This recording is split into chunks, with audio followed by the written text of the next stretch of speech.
Todo bien. Esta será la solución del ejercicio 16-115 del BIR. Bueno, antes de eso, voy a hacer un pequeño resumen de la teoría que nos dice lo siguiente.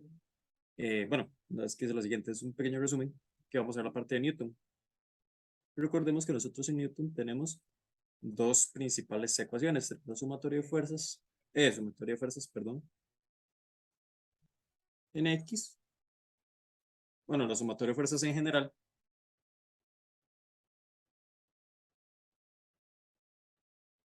es igual a la masa por aceleración. ¿Y qué más tenemos? Tendríamos también la sumatoria de momentos, que es igual a momento de inercia por alfa.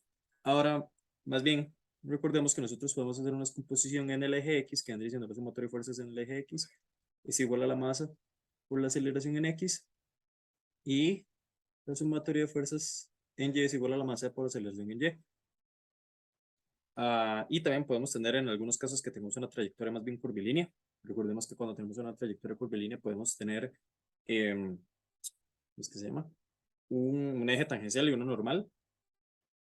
Entonces más bien tendremos sumatoria de fuerzas en el eje normal es igual a la masa por la aceleración normal.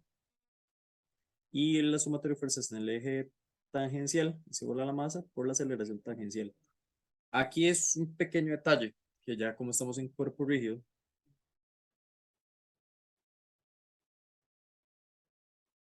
lo que nos interesa es la aceleración del centro de masa, como lo vamos a ver en el siguiente ejercicio.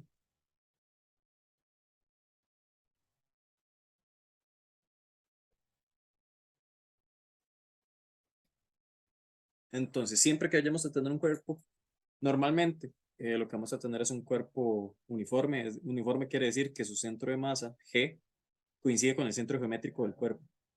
Pero vamos a tener casos en los que más bien vamos a tener que el centro G está desplazado del centro geométrico y va a estar ubicado a una distancia X, o bueno, una distancia cualquiera. Bueno, pues eso no lo va a hacer el ejercicio, pero en estos casos, lo que nos interesa, bueno, va a ser un poquito más grande este dibujo, la que nos interesa es la aceleración que tenga el centro de masa. Ahora bien, esto es para la parte de cuerpo rígido y para la parte de fuerzas. Hasta aquí, todo bien. No cambia mucho, lo único que hay que recordar es que lo que nos interesa es que estas aceleraciones son del centro de masa.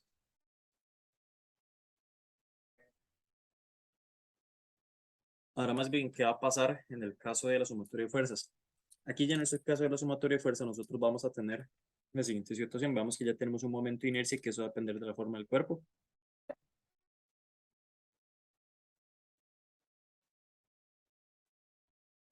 Entonces, por poner un ejemplo, podemos que tenemos una barra delgada. Entonces, el momento de inercia de una barra delgada, bueno, una barra esbelta, es decir, no tiene un grosor, no solo nos interesa el largo, es de un doceavo de la masa por el largo al cuadrado. Si no mal recuerdo, el de un disco es eh, creo que es de un medio por la masa por el radio al cuadrado.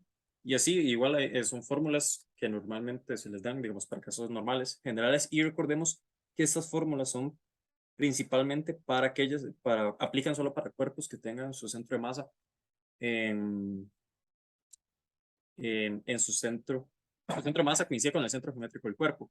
Ahora bien, ¿qué pasa en el caso de que nosotros tengamos, no sé, una barra que sea igual de un largo L, pero su centro de masa esté ubicado a L medios, o no sé, o L cuartos, por poner un ejemplo, del centro geométrico?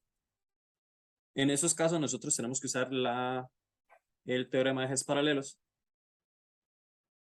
Entonces, ¿qué sería? Sería el momento de inercia de una barra normal, en este caso, más la masa por la distancia d que tengamos ahora con nuestro nuevo centro de masa. Entonces, en estos casos sería IB más, bueno, aquí completando el ejemplo, sería IB por L cuartos, por poner un ejemplo, al cuadrado. Ahora bien, ¿qué pasa? Como vamos a ver en el siguiente ejercicio, nosotros vamos a tener, ¿qué podemos tener? Aquí en el caso siguiente tenemos un cuarto de disco, bueno, un cuarto de cilindro dentro de una rueda, es decir, solo esta parte es sólida y que su centro de masa está acá. En esos casos que son una geometría compleja, a nosotros normalmente se nos va a dar un término que se denota como K y que coincide con el radio de giro. Esto normalmente en la realidad esto viene definido dentro de, digamos, la especificación de una pieza. Esto no lo da el fabricante. ¿Y esto para qué es? Porque si bien nosotros podemos calcular el momento de inercia de esta pieza, nosotros podemos usar las fórmulas que vimos en la parte estática. Esto ya es un tema pasado, que no tiene sentido que se les evalúe.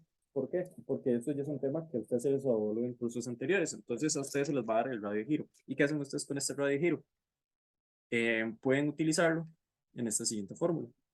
Pero recordemos que el momento de inercia está también definido como la raíz cuadrada del radio de giro entre la masa. Entonces, si ustedes tienen el radio de giro, eh, más bien es al revés, esa es la fórmula, me equivoqué acá. De hecho, en el formulario del curso viene que es que más bien K es igual a la raíz cuadrada de I entre M. Entonces, si queremos el I, sería igual a K al cuadrado por M. Entonces, eso es cuando ustedes tengan una geometría compleja y se les tiene que dar el radio de giro, como vamos a ver en el siguiente ejercicio. Ahora, también para la parte de momentos, ¿qué va a pasar si nosotros tenemos, por ejemplo, que tengamos una barra acá? Igual.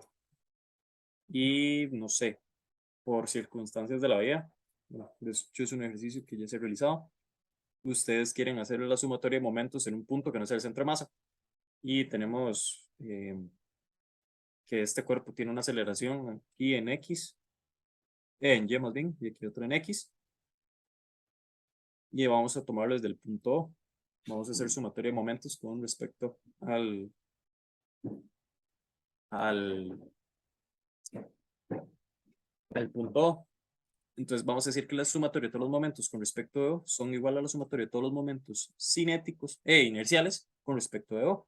¿Y esto cómo se lee? Bueno, es igual realizar la sumatoria de momentos vistas desde O, pero en la parte de, bueno, hagámoslo aquí por poner un ejemplo que aquí tengamos. Esto es un ejercicio que realicé eh, anteriormente, que tienen aquí una fuerza normal, aquí tienen otra fuerza normal, y aquí tienen dos aceleraciones. Bueno, esto es para el diagrama de fuerzas, aquí también tienen el peso. Entonces aquí, todo bien, eso es la parte sumatoria de momentos con respecto a O. Y ahí nada más se hacen regla a la mano derecha y todo bien. Bueno, aquí siempre decir que esta es la dirección positiva. Pero ¿qué pasa con respecto a los sumatorios de momentos de O? El sumatorio de los momentos inerciales. Que aquí vamos a tomar en cuenta como si esos vectores de masa por aceleración fueran fuerzas. Bueno, sí son fuerzas, pero los denotamos más bien como vectores inerciales. Entonces es hacer, bueno, y aquí también se me fue a poner que este cuerpo también rota en este sentido, digamos que tiene una velocidad angular en este sentido. Entonces aquí sí por alfa, entonces aquí tenemos que, aquí sería más bien de O. Eh, está O, aquí tenemos el vector A, el vector del momento inercial en X y el momento inercial en Y. Entonces, y también tenemos el, el I por el alfa. Entonces, a la hora de realizar la regla, bueno, esta parte, el lado derecho de la ecuación, sería multiplicar, vamos que sería, no solo hay que tomar el I por el alfa, en este caso vemos que sería negativo, sino que también tendríamos que hacer regla de la mano derecha con estos vectores iniciales que tenemos acá. Entonces aquí sería ese R en X, en R en Y. Entonces, bueno, si realizamos regla de la mano derecha sería M por AX por RY, que sería este pedacito de acá. Más bien para el caso de este vector en Y, más bien sería este vector de acá. Entonces sería menos, bueno, sí, sería menos la masa por la aceleración en Y por el Rx.